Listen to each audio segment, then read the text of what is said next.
ആ പണം മോഷ്ടിച്ചത് ദേ ഇവളുടെ തന്തയാ, ഉദയഭാനു. ആനന്ദേ, നീ കുടിച്ചിട്ടുണ്ടോ?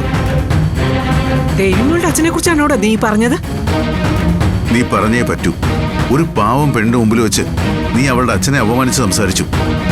ഒരു മകൾക്കും അത് സഹിക്കാൻ കഴിയില്ല. ഉദയഭാനു സാറ് കള്ളനാണെന്ന് നീ വിളിച്ചു കൂവിയല്ലോ.